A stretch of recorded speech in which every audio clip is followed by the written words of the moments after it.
Hi! Welcome to Great Stamp Adventure. This morning at our Tauranga and District Stamp Club meeting, our chairperson, Ross Haycock, gave a very interesting talk that I think you will enjoy. It's covering America. He takes us through 5 American covers from 1863 to 1943. And what makes it really special is not just the interesting stamps, but the wonderful stories behind the covers. So, sit back, relax, enjoy a nice cup of beverage, and enjoy with me Covering America with Ross Haycock.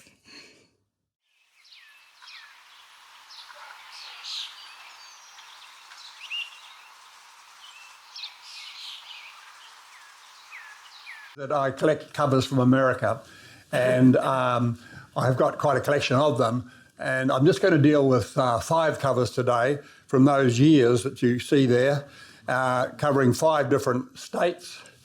We'll have a look at the covers themselves and a little bit about the stamps, but most importantly, the stories behind the cover is my main particular interest. This map I used elsewhere, and it doesn't really show much, but I just was sort of linking up where the covers went from, so I don't really cover a hang of a lot of America. 4 of the covers over on that side, and there's one cover over here that was between Washington and California, so it's not really the whole of America. The first one there, I'll try and get it up a little bit without... No. Can't see much. I'm worried about the light. You guys can see that all right? Yeah. Anyhow, I'll explain it. There's a letter there. The addressee is a Mary Toogood in a town called Rockford in Illinois.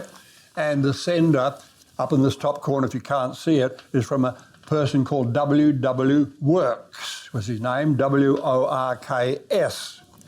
The writing underneath Mr. Works' signature is in a different handwriting, and there's different handwriting again on the cover.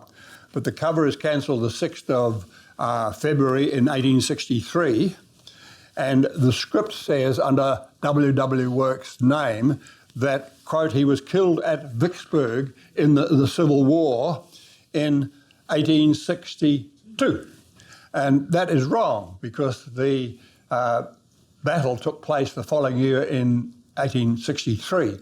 So whoever wrote that, which he died that time, so I'm trying to guess as what this letter's about. And my first guess was that it was from W.W. Works to his girlfriend, Mary Toogood, who is at Rockford Seminary.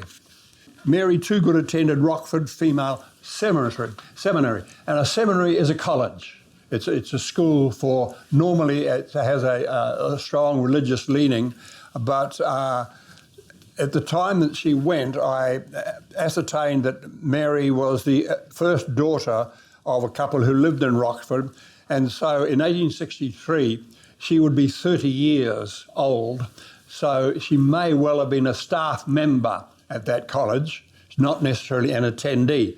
But it's quite fascinating to find out about the college. Attendees receive instruction such as is calculated to awaken mental activity, discipline the mind, and form a habit of patient, persevering application. And each lady will furnish herself with a Bible for daily use, which is emphatically the textbook, from which frequent lessons of moral and religious instructions are drawn. And I'm just guessing at this stage that it's a letter from Works to Mary, who is at this seminary. I'm not going to dwell on that one there, but in actual fact, I managed to find the prospectus for 1854-55 for that seminary. And I said it was a college. Some of the subjects are down here, much too fine for you to read, but they're history of England, history of Greece, geometry, trigonometry, botany, political economy, geology. So it's a genuine school that she was at, as much as the religious side of things. So that was her. What about W.W. Works? he fought at the Battle of Vicksburg in 1863 in the Civil War between the northern part of America, which was called the Union, because they wanted to unify the whole of America, and the South, which belonged effectively at that time to the Confederates. And on either side of the river, Mississippi River, this side was all Confederate territory, on that side was all Confederate territory. And in the Battle of Vicksburg, if they could overcome Vicksburg, then the Northerners, the Union people, got control of the Mississippi River, which I will come back to. So in the first assault by General Grant took place on the 19th of May, 1863. It was easily repulsed by the Confederates with the loss of 157 Union troops. Killed among them was W.W. Works on that first day. He was buried there at the time. After the war, the graves were dug up and reburied, so he is still buried at Vicksburg with a proper ceremony at the time after the war itself. I don't know what these little pieces here are, except they are possibly shooting positions of the Union forces. It's a total guess. They either shot from boats or from the land across the river at Vicksburg. But in the end, because they could not actually conquer it, they besieged the city. And there was eventually, after a couple of months, unconditional surrender of the 29,000 Confederate troops. And therefore Vicksburg was captured. And you'll see there from that stamp that, I'll just blow that one up just a little bit, how the Mississippi was looked upon then as the Great River Road. There were, by this time, railroads between the main cities. There was no transcontinental railway in existence in the States at that time, but you could go from Boston, say, to New York or wherever by train. But by far the biggest route from north to south was the Mississippi River. And that map, that stamp that came out in 1961, it does show that. Just as an aside, and it's only in addition to it, there's another cover there, which was an earlier cover I found that was, again, addressed to Mary Toogood, to her family home in Cherry Valley in Illinois, which is not so far from Rockford. And so this was 1857, which was a little bit before the time that I detected that she was at that seminary. So that's the best I can do on that story of that particular cover. You never found what WW stood for? No, I did not. I could not find him anywhere other than even the headstone has got W.W. Works, and I can't find anything about his family. The second cover I've got is an 1887 cover. The addressee there is the Reverend Hogue, and he lives in a town called Scio in Ohio, and it's sent by his daughter, Sadie Scott. I'll come back to Sadie shortly.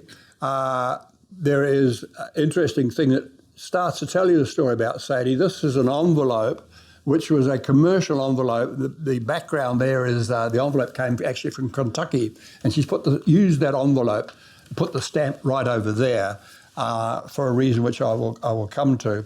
So was this a letter sent by a daughter to her father? That was my initial assumption.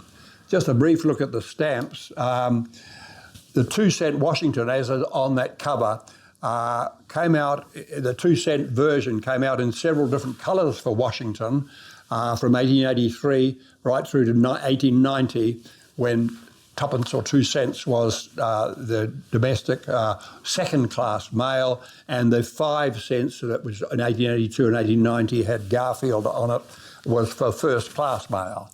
Nothing fantastic about those stamps, really. Just as a total aside, it's quite interesting that, again, you won't be able to read all that, but in 1885, that cost of 2 cents I was talking about, it was in 1917 before they had a rise in price, a rise of 1 cent after 30 years. And it took right down here a century before they had a rise 20 cents in the whole of a century in terms of their costs. But It's now 78 cents to send a second-class letter in the States, and that's a rise of 56 cents just in the last 40 years. That terrific contrast between taking a century to rise by a few cents, but latterly it's risen quite fiercely. And New Zealand Post. Yeah, exactly. Now, why do I, and I don't intend that you should read that either, how do I know a little bit about this? Because there was a letter in the envelope, in the 1887 envelope, and it's one of a collection that was actually bought by Warwick Jost at when he was a dealer in Auckland. And this fellow just arrived at his desk with his whole shoebox full of letters, all from Sadie to her father or from Sadie to members of her family. And so that letter was contained in this particular one, the cover that I'm talking about. And a few extracts of the letter are indicative of the dreadful life, in fact, that Sadie led. Sadie and her son Louis led a sad life with a cruel husband. Many days marked 30 degrees below zero. Our house is a thin shell and we could not keep our feet warm. Louis and I have colds and I have a cough. I took a bad cold, but Louis was nearly dead, both ears peeled and broke before he had relief. He cried with cold. I told him to go to Taylor's, who were neighbours, for warmth, but Andrew, who was her husband, told him he'd just not leave the house, and Louis was still bruised from a beating he received for running off, and he was afraid to go. Immediately after my arrival, which is in Kansas, and I'll come back to that, we had trouble about money. After that, Andrew, her husband, would curse me because I was sick. He would swear about the horses to me. He would swear about the people. He would swear about the weather. When I demand my money for personal goods, I am refused and sometimes threatened with my life. Only this morning, I wanted Louis' shoe fixed, and Andrew drew a revolver on me and said he would blow my brains out if I mentioned money to him again. The cold steel touched my forehead. I paid no attention, but quietly said he must give me $7 for Louis and my personal goods. So she obviously was leading a fairly tragic life. And he was a fairly mean customer, which I will also explain. But she's remarkably courageous, isn't she? She's got this gun to her head and she just said, no, I want my $7, thanks very much. And didn't get her brains blown out. By looking up a map of the area where they lived at the time, it was at a place called Woodstock in Kansas, not the Woodstock of the fame to do with music, which was in New York, the famous Woodstock concert. This is in Kansas. And on land where Andrew Scott, that's her husband up the top there, was a tenant farmer. And basically what had happened, Robert Hogue, that is Sadie's father, had lived here in Kansas. He got a job in Scio, Pennsylvania, and moved to it. He still owned this land. And his son-in-law, whom Sadie met in Scio, said, OK, I've got this land out west. Why don't you go out there and teach and farm on my land? And so that's why Scott's name does appear on the 1888 cadastral map there. And Louis, the son, went to the school here.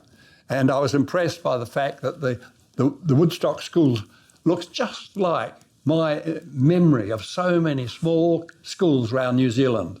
I can see that there up at Manawa or Taurika or wherever you like. They're the same all over. So there's a photograph of the Woodstock School in 1904, little remains of the school today, and that's where Sadie lived.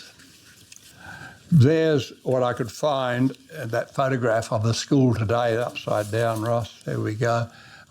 It's sitting there in amongst these trees on a farm. It appears these are farm buildings. There's no prominent, it's not a house, there's no prominent driveway to the buildings there. And that's the remnants of the schoolhouse that I showed you on that map. What happened to Sadie? Well, what happened was oil. In the hometown of Scio, she wrote a subsequent letter which said, Daddy, I'm coming home. So I've had enough of this, pistols to my head and so on. And she went home And there was an oil boom in her hometown in 1898. Never had so many derricks been planted in so small a space of ground in oil's history. Scio, which had previously had a population of 800 people, was transformed almost overnight into a boom town with a population of over 4,000. The community became a sea of derricks as everyone rushed to cash in on the bonanza. And of course, who else cashed in on the bonanza but the Reverend Hogue? Many of the long-term residents fled town, as did Scio College, a Methodist institution, which is where he taught. Scio College was run by Robert Hogue. Oil was discovered on one of his properties. Guess what? He became a banker, which seems, quite humorous, really. There's much more money in banking than being a reverend. And Sadie subsequently wrote to her sister, Robert, that's the son and therefore her brother. Robert says the bank is doing well, and Robert also invested, and in the end he invested in oil in Arizona and Texas, I discovered. So the oil boom, drilling began in 1898. Scio, a quiet college town with a population of just several hundred people, was transformed as I've described. And it says that it rose the population to 4,000, including a large number of gamblers and desolate women. What else would you get, of course? And so Scio became the best place in Ohio to stay away from. Many of its long-term residents fled town, and the Scio College was closed. You won't be able to see it very clearly, but you'll notice that all this here are all derricks, oil derricks. I managed, by looking at the main road there, the railroad there, and the stream, to work out where the Hogue family home was. It's there. I also found out he owned other land. There's no derrick actually on the Hogue land, homeland, but there is two derricks, or are two derricks, on an accompanying bit of property that he owned. So anyhow, the Hogues came into money. There's a few more photographs I managed to get hold of, locate the Hogue residents amongst it. The boom brought great wealth. No such wave of prosperity had ever swept over community and left such a trail of gold in its wake. Down here, you can see that photograph. Scio underwent a marked transformation. Its streets were reduced to mud from hauling the heavy equipment and machinery. Within a year, between 800 and 900 wells were drilled in the vicinity of that town. So that's what happened to Sadie. Sadie finally lived very comfortably. In a letter to her sister Esther, she wrote, "Buy Louis his overcoat. I will send cash with Rob," that's her brother. "I enclose $50. This is your own for your hat and wrap. Please get 2 amber globes for our dining room gaslight. Pay cash for them and I will pay you." This is the same woman who lived in Kansas in a house that was, the wind swept through, and she had no money at all, wanted to do $7. $50 then, I've worked out, is worth $2,000 now. So you say, here's $2,000, a different Sadie. She was living in Pittsburgh at the time. She died at the age of 49, and I'm guessing, but she got this cold out in Kansas, which amounted probably to diphtheria or some similar disease or illness. And I think it probably affected her lungs. This is just guesswork on my part. Lastly, on that, I managed to have a look at the records of the Grandview Cemetery in Scio, and I found that the whole of the Hogue family are buried there. That's Robert Hogue there, the father, who died actually quite young as well, at 61. As I said, Sadie, or Sarah as she was christened, died at the age of 49. Louis, her son, died at the age of 88. They're all buried in the same cemetery in Scio. Lastly, about Scio today, I typed all that up and thought, well, no, you don't want to know all that rubbish. But I thought this was quite interesting as a stamp club. It was on the Pittsburgh to St. Louis railway line. And this letter was written in 1890, or this extract I got from a newspaper. Quote, "I had scarcely got off the cars when a young man at my side cried, 'Look out! It was the Pittsburgh and St. Louis Express coming at 40 or 50 miles an hour and close to us. In a twinkling, I saw an object coming for me, end over end. I gave a spring, and as it passed, it struck a stinging but glancing blow on my leg. Then I saw it was the Scio mailbag. So this was delivery. You know, the train never slowed down, just biffed the mail out of the door. And presumably the local mail person got the bag. Lastly, on this one, the population in 1880, before the oil boom, was 500. Today, the latest census I could find was 2010. There's only 700 people there. So the oil boom, obviously, with those thousands of people, once the oil had dried up, the town became a sleepy little hollow again. Okay. I came across a cover which in itself is fairly innocuous. It's celebrating the 20th anniversary of the Airmail flight from this town called Fort Recovery in Ohio. And that's the correct rate at the time. It was 8 cents to send a letter by Airmail. And I was just sort of vaguely following up what was this cover, as I do with all of my covers, and I found that the pilot interested me. His name was Sant, and I discovered that he was alleged to be the first international pilot, because in celebrating that flight and me finding about Earl Sant, I'll come back to that in a moment, Fort Recovery was the site of 2 battles in the Northwest Indian War. The first when the native Indian Americans defeated the US Army, the second when the Army won, hence Fort Recovery. And Earl Sant's fame was that he had flown across from Ohio, which was south of Lake Erie. If you can picture in your mind the Great Lakes of America, the Huron and Erie and Ontario and Superior, Michigan, etc. And he flew across the smallest lake. On the way back, he ran out of fuel. It's interesting that at the time, this is only 9 years after the flight of the Wright brothers, and it's interesting to look at that as well and say, oh yes, the Wright brothers, given this accolade for the first manned flight. In actual fact, their flight lasted 12 seconds at a height of 10 feet. They travelled 120 feet at 7 miles an hour, but nonetheless, they got off the ground. They chose a place called Kitty Hawk, which is right on the coast of America, boat that so they got the sea breezes for the takeoffs, and it was sandhills for the soft landing. They subsequently did a lot more with their flights, but it is intriguing that we say, you know, man first flew in actual fact 10 feet up in the air at 7 miles an hour. However, they made it. Okay, so that was about the cover.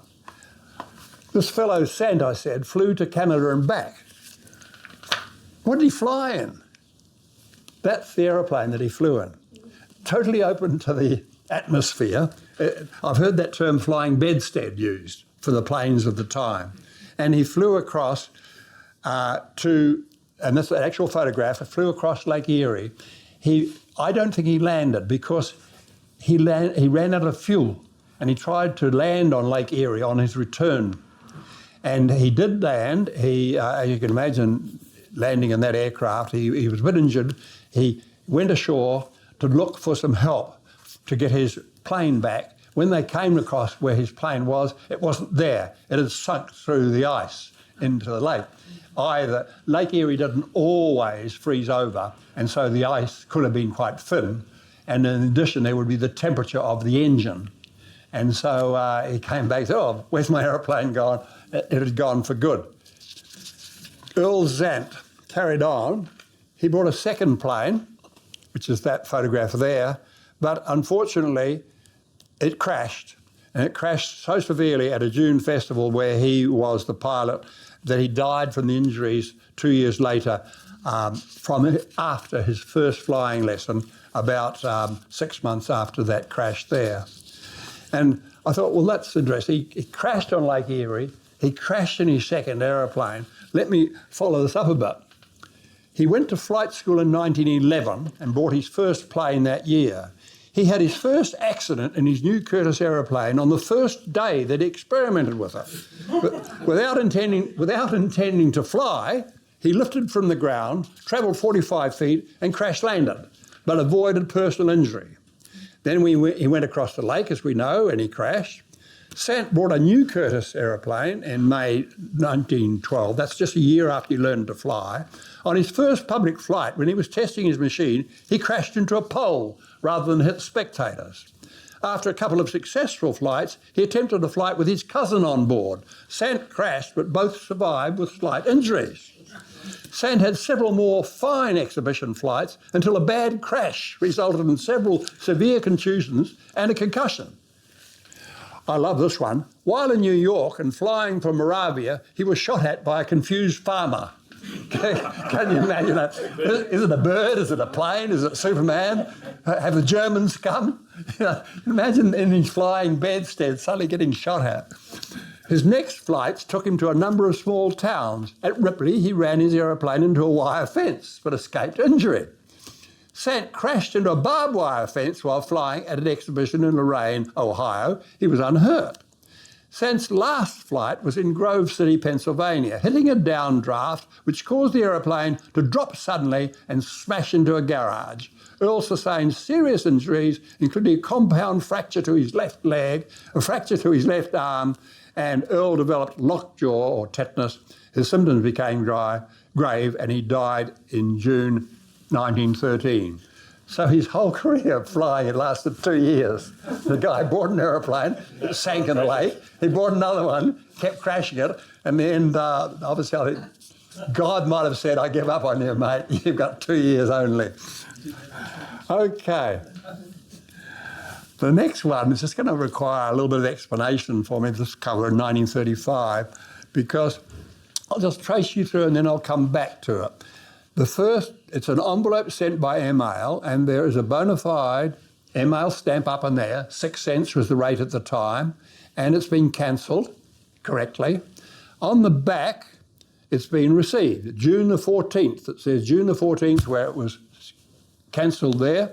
June the 14th where it was received in the general delivery post office in New York. Subsequently, on the same envelope, there's a second Airmail stamp. Same rate. It is on June the 22nd, 8 days after their cancellation. It seems that they're going to post this letter again. And then that's a morning time there. This is an evening time where there's another stamp, tuppenny stamp, which was normal mail, and that's covered in the, cancelled in the evening. So that's a curious cover. Okay, what is the story behind that cover? In 1933, the former Chief of Staff of the Royal Italian Air Force, General Francisco Di Panardo, attempted to set a 7,500 mile flight record from New York to Baghdad. Goodness knows why Baghdad. He was killed at takeoff from Floyd Bennett Field in New York, his fuel-laden plane overshooting the runway and exploding into flames. So that was in 1933. 2 years later, two brothers, the Marquis George and Count Alfred de Monteverde, attempted to replicate the flight in a plane, the same model, named after him. They named the plane Francisco Di Panardo, same airfield. Quote, "The heavily laden plane lumbered down the runway, never getting more than 3 feet off the ground and crashing. The flyers were unhurt, but the plane was damaged and the flight abandoned. Airmail on board was recovered." So, our first airmail letter was collected at this agency, this general delivery place in central New York, to be put in a sack of mail, to be put on that aircraft. And the mail was recovered. Another attempt was planned. So for some reason or other, the guy had to put on another stamp to go airmail. Presumably that was registered as a flight, I don't know why. So they put another stamp on. And however, the plan to fly was abandoned. And so they took the mail off the plane. And therefore, lastly, this tuppenny stamp here explains the fact, all right, here's the mail, we'll send it back to the sender. And so it's a mixture of, what's that mail called, disaster mail, as well as a story of the stamps that we got there. There are two slogans on here. One that I cut off, it was on the back, and this is stamped on the front. And I'll read those two for you. The first one says about this. This is one of 500 letters placed aboard the Francisca de Panado at Floyd Bennett Field in June 1935. And the second slogan says, Transatlantic 1935, June 22nd, crash cover by Marquis de Monteverde and Count Alfred de Monteverde. So it's got an interesting history, that particular cover, with all these stamps all over. I just wonder what I'd been confronted with. I've just enclosed this as a matter of interest in that it's an article from a stamp magazine. And the author knew Di Panado, the original early 1933 attempt, and he was the writer, was one of the few eyewitnesses to the lamentable accident and the death of Francisco de Panado. I will give stamps exclusively my viewpoint of this terrible accident.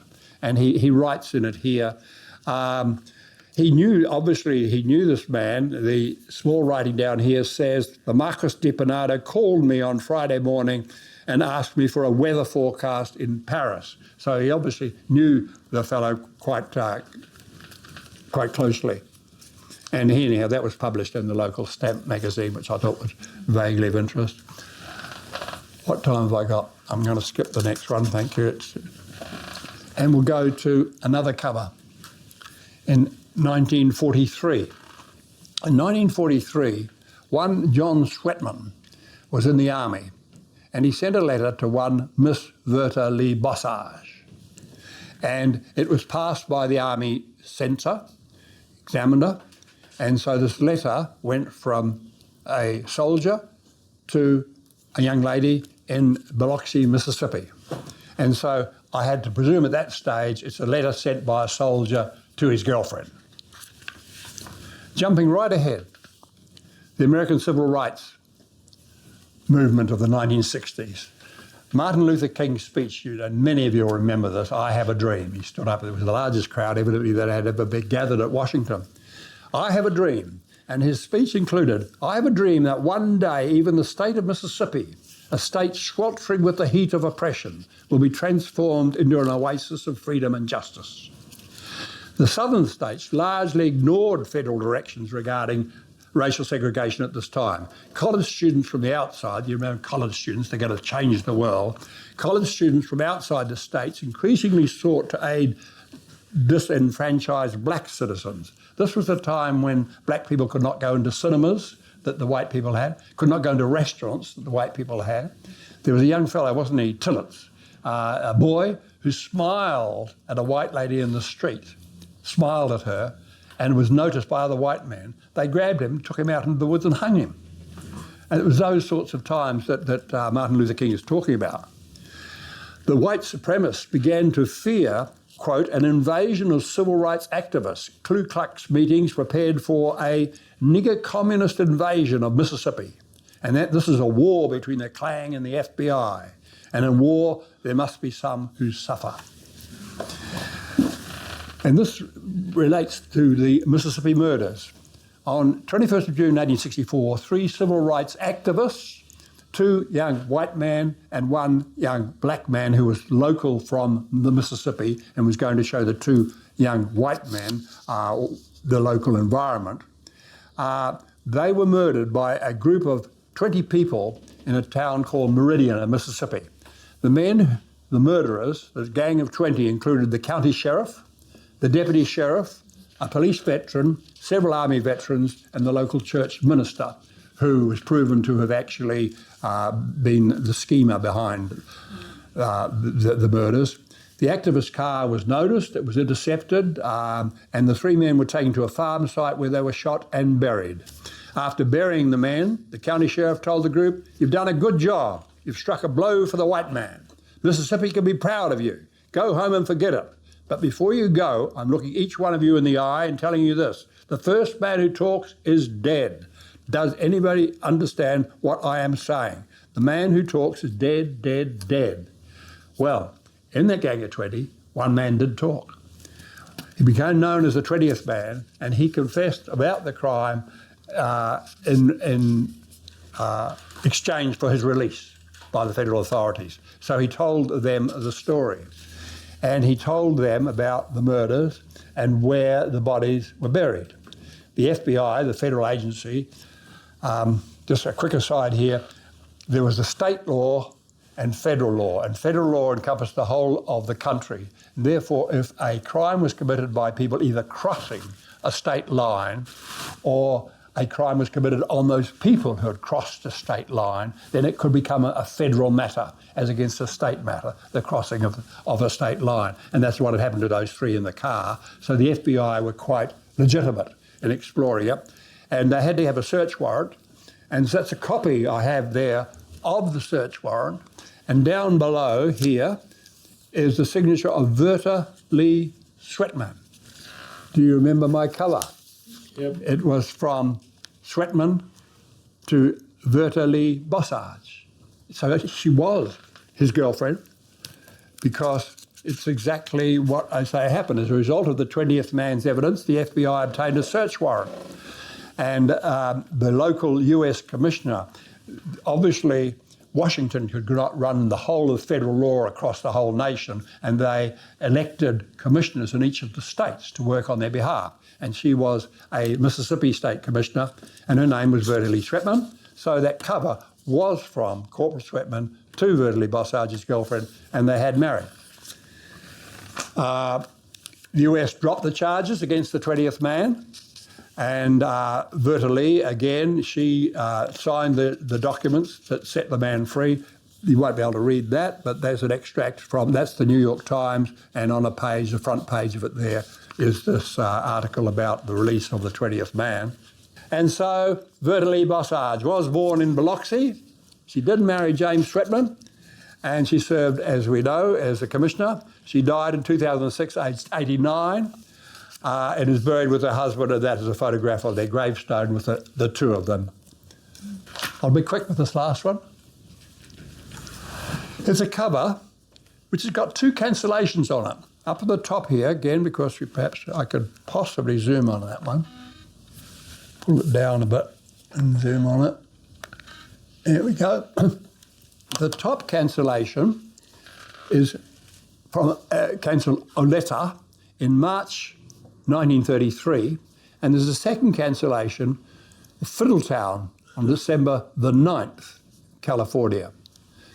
Both on the same envelope, obviously. They're different colours. I've examined these bars under a glass, and they are different.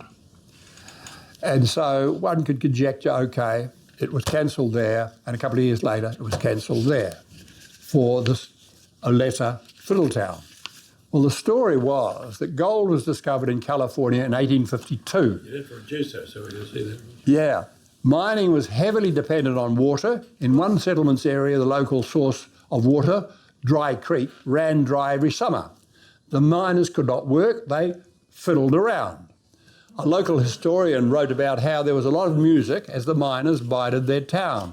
Fiddles were very common during the gold rush, and an old man constantly heard fiddle music and decided to call the growing settlement Fiddletown.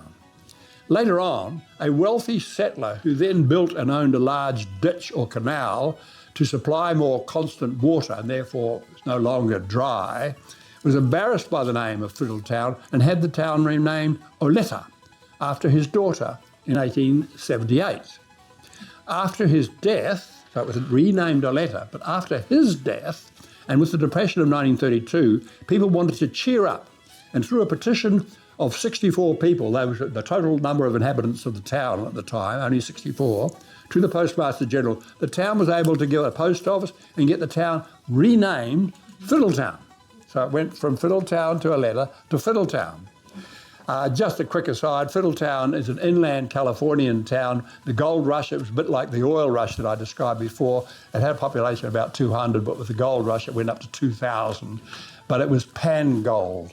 and it wasn't in deep mines. So sooner or later, the pan gold from the streams and all the rest of it would be taken out, the majority of it, and so the gold rush, as it were, for pan gold would be over. If it had been quartz mines underground, it might have continued. So once the gold ran out, the settlers turned to growing grapes. By 1900, there were 100 wineries in the county. Okay. It was called, you'll remember, Fiddletown, and sure enough, over the community hall. First settled in 1849, the community hall has a fiddle on its roof. The 235 to 240 Fiddletown residents have a weekdays only post office to this day. Okay, but let me go back to the cover for a moment.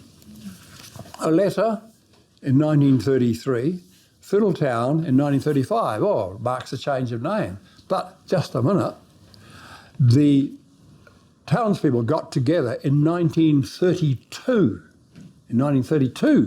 to change the name from Oleta to Fiddletown. So in 1933, it was not called Oleta. It was not called Oleta. So this is dummies. This is a put-up job by the post office, presumably, or by collectors to get a cover that marks this change of names, but the cover is actually false, which we can detect from the dates on the cover itself. So it was only a small mistake they made, but it was a mistake that could be detected and shown that it was not a bona fide cover.